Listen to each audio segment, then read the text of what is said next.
આજે અમદાવાદ શહેર ભક્તિ અને આસ્થાના રંગમાં રંગાવા તૈયાર છે, કારણ કે ભગવાન જગન્નાથજીની 149મી ભવ્ય રથયાત્રા નીકળવાની છે.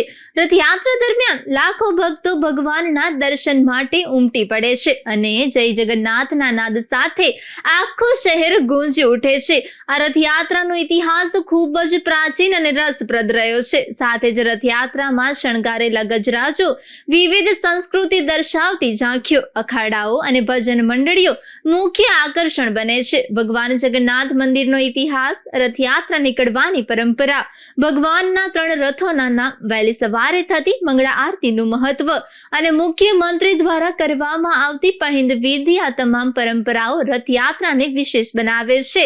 તો ચાલો તમને વિગતે જાણકારી આપીએ કે આ ભવ્ય રથયાત્રા કેવી રીતે શરૂ થાય છે અને તેની પાછળ શું છે આસ્થા અને પરંપરાનું અનોખું મહત્વ.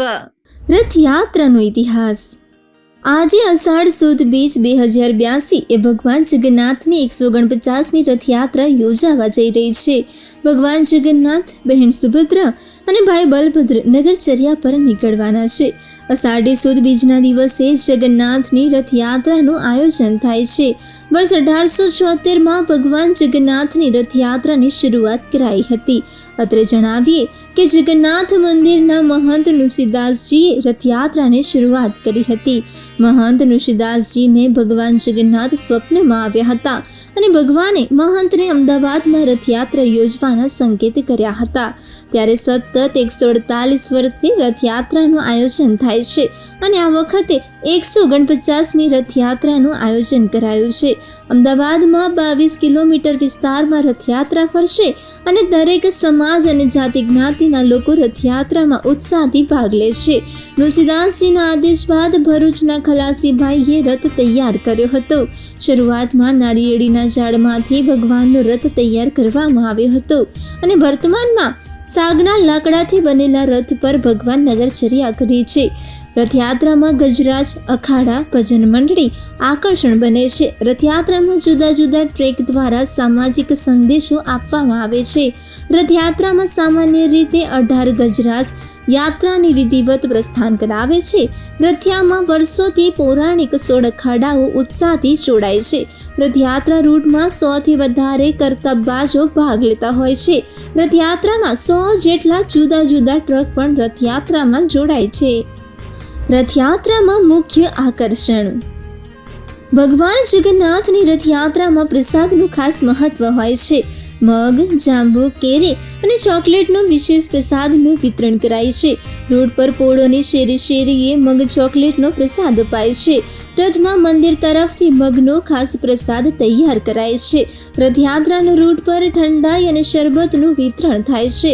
કરતબબાજો યાત્રા દરમિયાન જુદા જુદા કરતબો કરે છે. ભજન મંડળીઓના સુમધુર ભજનોથી વાતાવરણ ભક્તિમય બને છે. ભગવાનના મોસાળ સરસપુરમાં દાળ રોટી, માલપુવાનો વિશેષ પ્રસાદ હોય છે. સેંકડો ભક્તો અને સાધુ સંતો ભંડારામાં પ્રસાદ ગ્રહણ કરે છે. મ્યુનિસિપલ કોઠા નજીક મેયર રથયાત્રાનું સન્માન સ્વાગત કરે છે. ખાડિયા, પાનકોર નાકા વગેરે જગ્યાએ નગરજનો દ્વારા યાત્રાની વધામણી થાય છે. ભગવાન જગન્નાથની રથયાત્રા મુસ્લિમ વિસ્તારોમાં પણ નીકળે છે. જમાલપુર, દરિયાપુર, કાલુપુરમાં મુસ્લિમ બિરાદરો મહંતનું સન્માન કરે છે. જમાલપુરમાં મુસ્લિમ આગેવાનો દ્વારા ચાંદીનો મહંતને રથ અપાય છે. દરિયાપુરમાં મુસ્લિમ આગેવાન દ્વારા શાંતિદૂત તરીકે કબૂતર ઉડાવવામાં આવે છે. ભારતભરમાંથી સાધુ સંતો રથયાત્રા માટે ખાસ અમદાવાદ આવે છે. અમદાવાદ સહિત બહારથી આવેલા લાખો શ્રદ્ધાળુઓ રથયાત્રામાં ભાગ લે છે. જગન્નાથ મંદિરનો ઇતિહાસ. અમદાવાદનું જગન્નાથ મંદિર આશરે 400 વર્ષથી વધુ જૂનું છે, જે સાબરમતી નદી નજીક જમાલપુરમાં જગન્નાથ મંદિર સ્થિત છે. 400 વર્ષ પહેલા હનુમાનદાસજીએ મંદિરની સ્થાપના કરી હતી. હનુમાનદાસજી દાસ બાદ સારંગદાસજીએ ભગવાન જગન્નાથની મૂર્તિ સ્થાપી હતી. જગન્નાથ સાથે બલભદ્ર અને બહેન સુભદ્રાનું પણ મંદિરમાં સ્થાપન થયું હતું. 145 વર્ષ પહેલા નુસીદાસજી રથયાત્રાની પરંપરા આરંભી હતી. કોરોનાના વર્ષને બાદ કરાતા દર વર્ષે રથયાત્રાનું ઉત્સાહથી આયોજન કરાય છે. વર્તમાન સમયમાં દિલીપદાસજી જગન્નાથ મંદિરના મુખ્ય મહંત છે. જગન્નાથ મંદિરની રથયાત્રા પુરી બાદ બીજા નંબરની સૌથી મોટી રથયાત્રા છે. ગુજરાતમાં સૌથી મોટી અને મહત્વની રથયાત્રાને દરજ્જો મળે છે. અમદાવાદનું જગન્નાથ મંદિર આજે સમૃદ્ધ મંદિરોમાં સ્થાન પામે છે. જગન્નાથ મંદિરની સેવામાં પોતાના અનેક ગજરાજો પણ છે. રથયાત્રા કેવી રીતે નીકળે છે? દર વર્ષે અષાઢ સુદ બીજના દિવસે રથયાત્રા નીકળે છે. ભગવાન જગન્નાથ, બહેન સુભદ્રા અને ભાઈ બલભદ્ર નગરચર્યા કરે છે. 3 અલગ અલગ રથમાં ભગવાન પોતે ભાઈ અને બહેન સાથે નીકળે છે. રથયાત્રામાં સૌથી આગળ ભાઈ બલભદ્ર રથમાં સવાર થાય છે.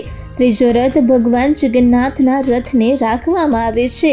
બંને ભાઈના રથની વચ્ચે બહેન સુભદ્રાના રથને શહેરમાં ફેરવવામાં આવે છે. આ રીતે હારબંધ ત્રણેયના રથ નગરચર્યાએ નીકળે છે. નગરચર્યાએ નીકળતા અગાઉ ભગવાનની મંગળા આરતી થાય છે. મંગળા આરતી બાદ ભગવાનના આંખેથી પાટા ખોલવામાં આવે છે. પાટા ખોલ્યા બાદ ભગવાનને રથમાં બિરાજમાન કરવામાં આવે છે. ભગવાન નગરચર્યાએ નીકળે તો પહેલા પહિંદ વિધિ યોજાય છે. ભગવાનની પહિંદ વિધિમાં ગુજરાતના સીએમ પરંપરા મુજબ ભાગ લે છે. પહિંદ વિધિ બાદ ગજરાજની આગેવાનીમાં રથયાત્રા નીકળે છે. રથયાત્રામાં હાથી, અખાડા, ભજન મંડળી અને કરતબ બાજો હોય છે. ભક્તોને દર્શન આપ્યા બાદ ભગવાન મામાના ઘરે સરસપુર પહોંચે છે. સરસપુરમાં ભગવાન બપોરે આરામ કર્યા બાદ નિજ મંદિર જાય છે. ત્રણેય રથ ખલાસીઓ દ્વારા ખેંચીને શહેરમાં ફેરવવામાં આવે છે. સંધ્યા બાદ ભગવાન જગન્નાથ નિજ મંદિરે પરત ફરે છે. પહિંદ વિધિ શું છે?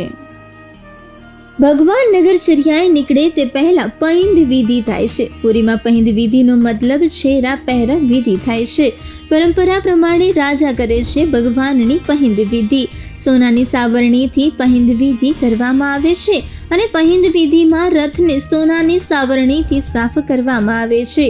રથનો માર્ગ પણ સોનાની સાવરણીથી સાફ કરાય છે અને ગુજરાતમાં મુખ્યમંત્રી પરંપરા મુજબ પહિંદ વિધિ કરે છે. મુખ્યમંત્રી સૌથી પહેલા ભગવાનના રથનું દોરડું ખેંચે છે. 1990થી અમદાવાદની રથયાત્રામાં પહિંદ વિધિ થાય છે. પુરી રથયાત્રામાં પુરીના રાજા કરે છે પહિંદ વિધિ. ભગવાનના રથના નામ. ભગવાન જગન્નાથના રથનું નામ નંદીઘોષ છે. જગન્નાથજીએ ભગવાન ઇન્દ્રએ રથ આપ્યો હતો. પીળા વસ્ત્રોથી ભગવાનના રથનો શણગાર થાય છે. ભગવાનના રથને નંદીઘોષ તરીકે ઓળખાય છે. અન્ય 2 રથોની સરખામણીએ ભગવાનનો રથ મોટો રખાય છે. ભગવાનના પરંપરાગત રથમાં 16 પૈડા રાખવામાં આવે છે. બલભદ્રજીના રથનું નામ તાલધ્વજ છે. તાલમાં દેવતાઓએ બલભદ્રને રથ આપ્યો હતો. બલભદ્રનો રથ 14 પૈડાવાળો અને બહેનના રથથી મોટો બનાવાય છે. સુભદ્રાજીના રથનું નામ દેવદલન અને પદ્મધ્વજ રખાયું છે. બહેન સુભદ્રાના પરંપરાગત રથમાં 12 પૈડા હોય છે. મંગળા આરતીનું મહત્વ. રથયાત્રા અગાઉ ભગવાન જગન્નાથની મંગળા આરતી કરાય છે. આરતી વિના ભગવાનની ભક્તિ અધૂરી હોય છે. ત્યારે સનાતન ધર્મમાં આરતીનું અનેરું મહત્વ રહેલું છે. ભગવાન જગન્નાથના મંગળા દર્શન અને પરમાત્માની ભક્તિમાં લીન થવાનું માધ્યમ છે. ભગવાનની મંગળા આરતીના દર્શન પાવનકારી છે અને મંગળા આરતીથી તન અને મન ભક્તિમય ઉત્સાહથી ભરાઈ જાય છે. વ્યક્તિત્વને ઉજ્જવળ મંગળા આરતી કરે છે. સ્કંદ પુરાણમાં મંગળા આરતીનું મહત્વ છે. મંગળા આરતીથી મનમાં થાય શક્તિનો સંચાર અને તન અને મનને મંગળા આરતી શાંતિ આપે છે. આ રીતે અમદાવાદની 149મી ભગવાન જગન્નાથજીની ભવ્ય રથયાત્રા માત્ર એક ધાર્મિક ઉજવણી નહીં, પરંતુ આસ્થા, પરંપરા અને સામાજિક એકતાનું જીવંત પ્રતીક બની રહે છે. સદીઓથી ચાલતી આવતી આ પરંપરા આજે પણ લાખો ભક્તોના હૃદયમાં અડગ શ્રદ્ધા જગાવે છે. ગજરાજોની આગેવાની, ભજન કીર્તનનો માહોલ, વિવિધ સંસ્કૃતિ દર્શાવતી ઝાંખીઓ અને જય જગન્નાથના ગુંજતા નાદ વચ્ચે સમગ્ર શહેર ભક્તિમય બની જાય છે. મંગળા આરતીથી શરૂ થતી આ પવિત્ર યાત્રા પહિંદ વિધિ જેવી વિશિષ્ટ પરંપરાઓ સાથે આગળ વધે છે અને ભગવાનના રથના દર્શનથી ભક્તો ધન્યતા અનુભવે છે. સરસપુર સુધીની નગરચર્યા અને ફરી નિજ મંદિર પરત ફરવાની પરંપરા ભક્તિ અને ભાવનાનો અનોખો સંગમ રજૂ કરે છે. ખરેખર ભગવાન જગન્નાથજીની રથયાત્રા એ માત્ર એક યાત્રા નહીં, પરંતુ લોકોના દિલોને જોડતી, શાંતિ અને ભાઈચારાનો સંદેશ આપતી એક દિવ્ય પરંપરા છે.